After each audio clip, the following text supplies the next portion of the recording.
بسم اللہ الرحمن الرحیم۔ شرح تہذیب کا تیسرا باب ہے تصورات، سبق نمبر 7 میں خوش آمدید۔ آج کے سبق کے اندر ہم لفظ مرکب کی اقسام پڑھیں گے۔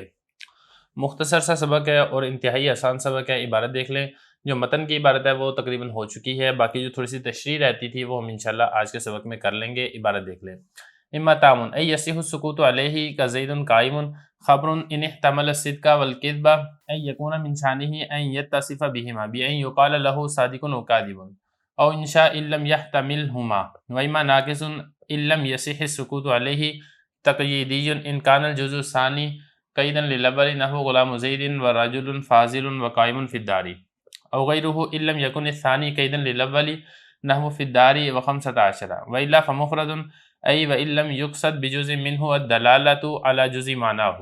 ترجمہ دیکھ لیں، یا تو تام ہوگا یعنی صحیح ہوگا، اس کے اوپر خاموش رہنا، جیسا کہ زید قائم۔ خبر ہوگا اگر وہ احتمال رکھتا ہے سچ اور جھوٹ کا، یعنی اس کی شان اور اس کی حالت یہ ہے کہ وہ متصف ہوں ان دونوں کے ساتھ، بہی طور کے کہا جائے صادق یا کاذب۔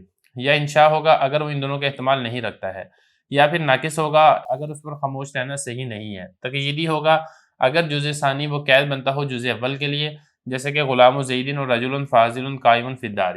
یا پھر غیر تقییدی ہوگا اگر جزء ثانی قید نہ بنتا ہو پہلے کے لیے، جیسا کہ فی الدار اور خمسۃ عشرہ، وگرنہ پھر یہ مفرد ہوگا، یعنی اگر قصد نہ کیا جائے اس لفظ کے جز سے اس کے معنی کے جز پر دلالت کرنے کا۔ عبارت ہو چکی ہے، ترجمہ ہو چکا ہے، اب چلتے ہیں اس کی تشریح کی طرف۔ دیکھیں، جو گزشتہ سبق کے اندر میں نے آپ کو بتایا تھا کہ جو لفظ موضوع ہے اگر اس کے معنی کے جز سے، لفظ کے جز سے معنی کے جز پر دلالت کرنے کا ارادہ ہے تو یہ مرکب ہے، اگر ارادہ نہیں ہے تو یہ مفرد ہے۔ پھر مفرد کی 4 قسمیں تھی، وہ ہم نے بڑی تفصیل سے پڑھ لی تھی۔ مرکب کی تعریف اور مرکب کی ایک ہی قسم تھی، وہ ہم نے تفصیل سے پڑھ لی تھی۔ اب آگے یہاں پر یہ بتا رہے ہیں کہ جو لفظ مرکب ہے یا تو تام ہوگا یا پھر ناقص ہوگا، اور پھر جو تام ہے، تام کی 2 قسمیں ہیں، ایک ہے خبریہ، دوسری ہے انشائیہ۔ اور اسی طریقے سے جو ناقص ہے، ناقص کی بھی 2 قسمیں ہیں، ایک ہے تقییدی اور دوسری ہے غیر تقییدی۔ اب یہ جو 4 چیزیں ہیں، ان چاروں کی الگ سے تعریف ہوگی۔ کون کون سی؟ یعنی جو مرکب کی قسم ہے نا، تام اور ناقص، اس کی تعریف ہوگی۔ پھر اسی طریقے سے جو تام کی 2 قسمیں ہیں، خبریہ اور انشائیہ، اس کی تعریف ہوگی، اور ناقص کی جو 2 قسمیں ہیں، تقییدی اور غیر تقییدی، اس کی تعریف ہوگی۔ تو سب سے پہلے مرکب تام کی تعریف کر رہے ہیں کہ مرکب تام کس کو کہتے ہیں؟ یصح السکوت علیہ، مرکب تام وہ ہوتا ہے جس پر خاموش رہنا صحیح ہو۔ دیکھیں، جو ہم نے نحو کے اندر پڑھا تھا نا، مرکب مفید، یعنی جب بات کہنے والا بات کہہ کر خاموش ہو تو اس کا خاموش ہونا ٹھیک ہو، یہ وہی چیز ہے یصح السکوت علیہ۔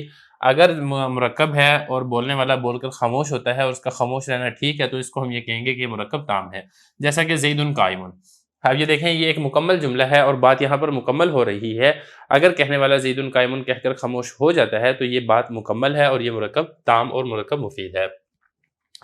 اب یہ دیکھیں، جو مرکب تام ہے نا، یعنی جس پر خاموش رہنا صحیح ہو، اس کی 2 قسمیں ہیں، ایک ہے خبر اور دوسری ہے انشاء۔ خبر اور انشاء پڑھ چکے ہیں نحو کے اندر، جو آپ نے پڑھا ہے خبر یعنی جس کے کہنے والے کو سچا جھوٹا کہا جا سکے، یہاں پر بھی وہی تعریف ہے۔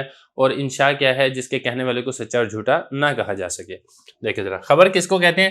ان احتمل الصدق والکذب، یعنی اگر وہ جملہ ایسا ہے، وہ مرکب ایسا ہے، مرکب تام کے جس کے اندر سچ اور جھوٹ کا احتمال ہے، یعنی اس کی شان اور اس کی حالت یہ ہے کہ وہ سچ اور جھوٹ کے ساتھ متصف ہو سکتا ہے۔ یہ جو ہما ضمیر ہے نا، یہ لوٹ رہی ہے صدق اور کذب کی طرف، تثنیہ کی ضمیر، یعنی اس جملے کو آپ سچائی اور جھوٹ کے ساتھ متصف کر سکتے ہیں، اور کہنے والے کو آپ سچ اور جھوٹ کے ساتھ متصف کرتے ہوئے آپ یہ کہہ سکتے ہیں کہ جو کہنے والا ہے یہ اپنی بات کے اندر سچا ہے یا پھر اپنی بات کے اندر جھوٹا ہے۔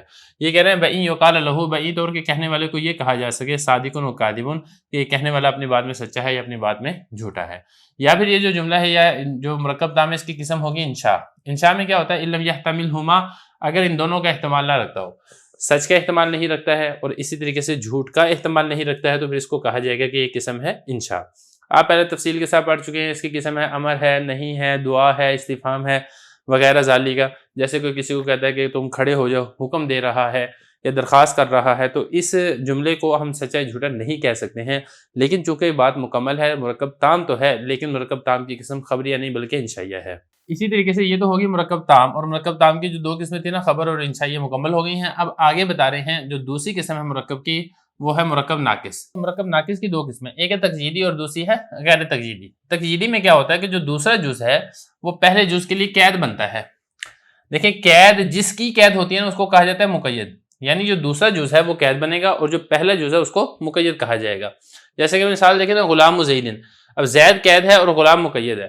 اصل میں اس میں ہوتا یہ ہے مرکب تقییدی کے اندر کہ جو جز اول ہے اس کے اندر ایک عموم ہوتا ہے، لیکن جب جز ثانی اس کے ساتھ لگ جاتا ہے تو اس کے اندر جو عموم ہے اس کے اندر تخصیص پیدا کر دیتا ہے. جیسے کہ اسی مثال میں اگر آپ دیکھیں گے تو پہلے غلام کے اندر عموم تھا، وہ زید کا بھی ہو سکتا تھا، بکر کا بھی ہو سکتا تھا، خالد کا بھی ہو سکتا تھا، ماجد کا بھی ہو سکتا تھا، لیکن جب اس کے ساتھ زید لگ گیا تو زید نے آ کے غلام کے اندر جو عموم تھا اس عموم کو ختم کر دیا ہے. تو یہ زید قید بن رہا ہے غلام کے لیے اور یہ مرکب ناقص تقییدی ہے. یا اسی طریقے سے رجل فاضل، پہلے رجل کے اندر عموم تھا، فاضل بھی ہو سکتا تھا، جاہل بھی ہو سکتا تھا، عالم بھی ہو سکتا تھا، غیر عالم بھی ہو سکتا تھا، لیکن جب فاضل کی قید لگ گئی تو پھر اس نے آ کے اس کے اندر تخصیص پیدا کر دی ہے. یا اسی طریقے سے قائم فی الدار، کھڑا ہے. اب یہ جو قائم ہے اس کے اندر عموم ہے، اب وہ کھڑا کہاں پر ہے؟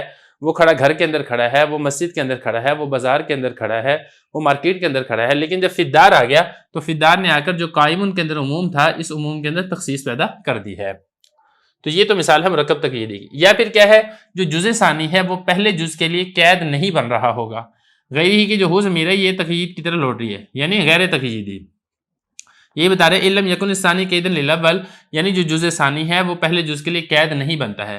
جیسے کہ فی الداری، اب یہ دیکھیں ایسا نہیں ہے کہ فی کے اندر پہلے عموم تھا اور دار نے آ کر اس کے اندر تخصیص پیدا کر دی ہو، ایسے نہیں ہے. یہ اسی طریقے سے خمسۃ عشرہ، ہم یہ نہیں کہیں گے کہ یہ جو عشرہ ہے یہ خمسطہ کے اندر تخصیص پیدا کر رہا ہے کہ خمسطہ کے اندر پہلے عموم تھا اور عشرہ نے آ کے تخصیص پیدا کر دی، ایسی بات نہیں ہے. تو اور یہ بھی ناقص ہی ہے، مرکب تو ہے نا، کیونکہ دو لفظوں سے مل کر مرکب ہے، یہ بھی دو لفظوں سے مل کر مرکب ہے، لیکن بات یہاں پر مکمل نہیں ہو رہی ہے، اس پر خاموش رہنا صحیح نہیں ہے. تو ہے تو یہ ناقص، لیکن ناقص کی قسم تقییدی نہیں ہے بلکہ غیر تقییدی ہے. تو بہرحال یہ تو ہو گیا مرکب کی اقسام، یا تو تام ہوگا یا ناقص ہوگا. تام ہے تو یا تو خبریہ ہوگا یا انشائیہ ہوگا، ناقص ہے تو تقییدی ہوگا یا پھر غیر تقییدی ہوگا. اور اگر مرکب نہیں ہے تو وہ مفرد ہوگا. مفرد کیا ہوتا ہے، مفرد کی کتنی اس کی قسمیں ہیں، 4 قسمیں، وہ گزشتہ سبق کے اندر میں نے آپ کو تفصیل سے بتا دی ہیں. یہ بتا رہے ہیں کہ وگرنہ یہ کیا ہوگا، مفرد ہوگا. آگے وہی مفرد کی تعریف ہے، یعنی لفظ کے جز سے اس کے معنی کے جز پر دلالت کرنے کا قصد اور ارادہ نہ کیا گیا ہو تو پھر اس کو کہا جائے گا مفرد.